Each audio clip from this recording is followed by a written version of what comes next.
As we know, it's always fun to find shortcuts for moving around the fretboard, and here we're going to look at one that helps us pick out the notes of a triad that could be used in a major chord.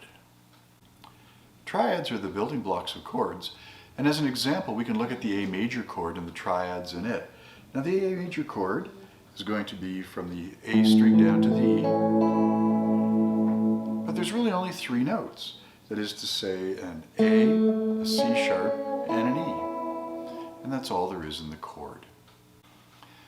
Now if we use the A major scale, the notes of this triad can be described in terms of scale degrees as the first, the third, and the fifth, which is to say the A would be the first, the C sharp would be the third, and then the fifth would be our E note. Now, for example, if we were to look on the E string, we're going to have our first A note sitting here on the 5th fret, and we can just count off the different intervals, different degrees. We have the first 1, 2, 3, 4, 5, 6, 7, 8. And those are all the notes of our A scale.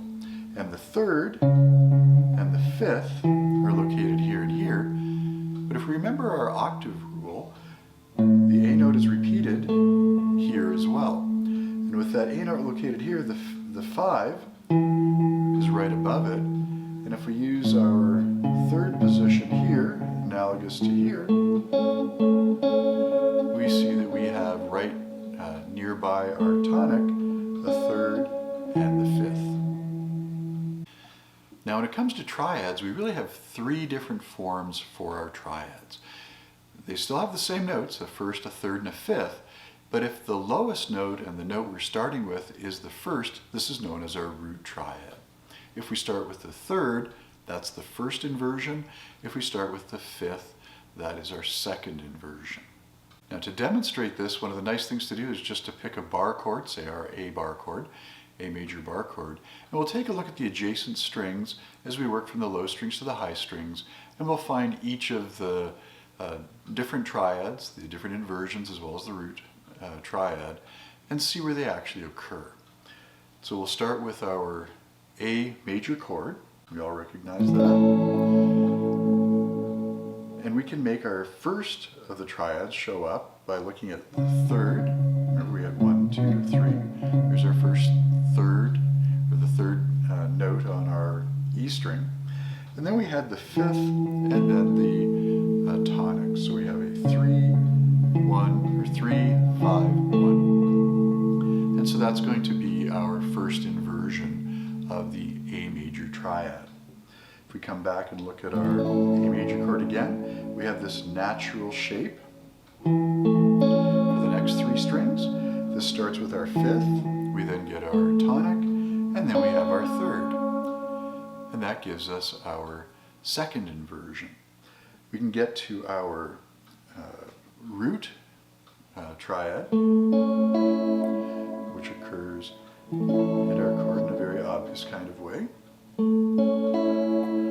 And then kind of our final triad is a first inversion, because the third, fifth, and then we have the A again as the last note, which is our tonic.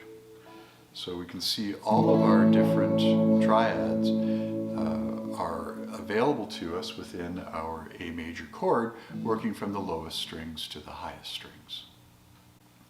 Now as long as we adjust for the tuning of the B string, we can apply this rule all over the fretboard, and we can pick any note, immediately find our fifth and our third related to it, and we will know the triads related to that tonic note. Now this pattern works over the whole fretboard. We have to adjust a little bit for running out of strings or for crossing the B strings, but it is a really quick way of finding that third and fifth. But in fact we can take it a step further. If we know where the third and the fifth is, it's not that hard to find two other notes of interest, a fourth and a seventh. If we come back to our A note again, we know that right above it is our fifth. We know here's the third. If we have the first, well that kind of is like having an eighth, and right behind the eighth would be our seventh. Okay? And then right below our first is where our fourth is going to be, because it's right beside the third. So in fact we have 1, 2, 3, 4, 5 notes around any one note that's going to be important for us to know whenever we're dealing with major triads or major scales. Hope you found this interesting. Catch you next time.